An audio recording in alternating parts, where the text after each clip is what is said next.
In 2008, a team of researchers placed microphones inside Stonehenge. What they measured changed everything.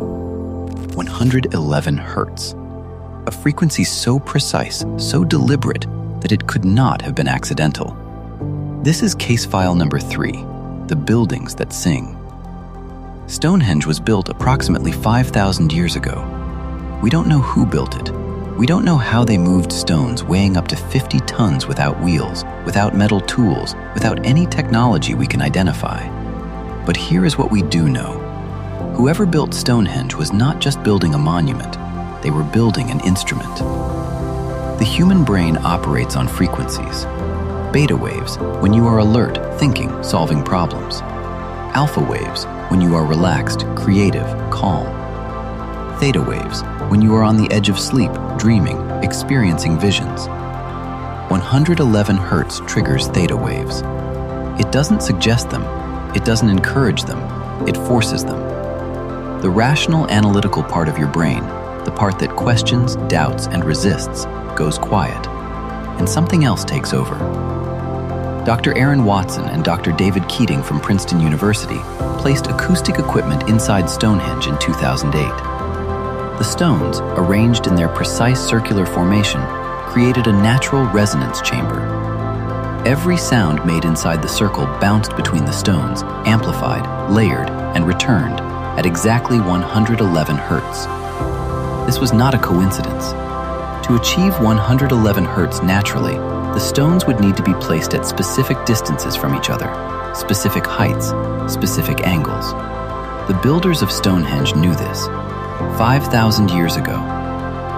But Stonehenge is not alone. In Malta, archaeologists discovered the Saflieni Hypogeum, an underground temple carved directly into rock 36 meters below the surface. Built around 3,600 BC. When researchers measured the acoustic properties of its central chamber, they found the same frequency, 111 hertz. The oracle chamber, as it is now called, amplifies male voices at exactly this frequency, while female voices are absorbed into the walls. The people who built this temple understood acoustics at a level that modern architects are still studying. In Ireland, the passage tomb of Newgrange was built around 3,200 BC, older than Stonehenge, older than the pyramids. Researchers from the University of Salford measured the acoustic properties inside its burial chamber. 111 hertz. The same note, the same frequency, the same effect on the human brain. And then there is the Great Pyramid of Egypt. The King's Chamber, a room sealed inside millions of tons of stone, produces a standing wave at 111 hertz when any sound is introduced. The granite walls, the precise dimensions, the empty stone sarcophagus, all of it works together as a single acoustic instrument.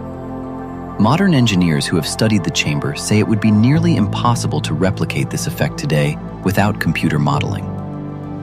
So here is what we know. 4 ancient sites, 4 different civilizations, thousands of miles apart, thousands of years apart, all built with the same acoustic signature, all producing 111 hertz, all capable of forcing the human brain into a theta state, a state associated with visions, deep meditation, altered consciousness, and profound psychological experiences. The mainstream explanation is that these were places of worship, temples, burial sites, sacred spaces where ancient people came to honor their gods. But this explanation does not account for the engineering. You do not accidentally build 4 structures on 4 different continents that all resonate at the same frequency. That requires knowledge. Precise, advanced, intentional knowledge. Knowledge that our history books say these civilizations should not have had. So the question is not whether this was deliberate. It clearly was. The question is, how did they know? Who taught the builders of Stonehenge about theta waves 5,000 years before neuroscience existed? Who taught the architects of the Saflieni Hypogeum to carve chambers that manipulate human consciousness? Was this knowledge discovered independently, 4 times, on 4 continents, in 4 different eras?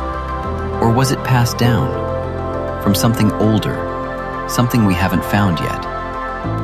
The stones are still standing, they are still singing, and we are only now beginning to understand the words.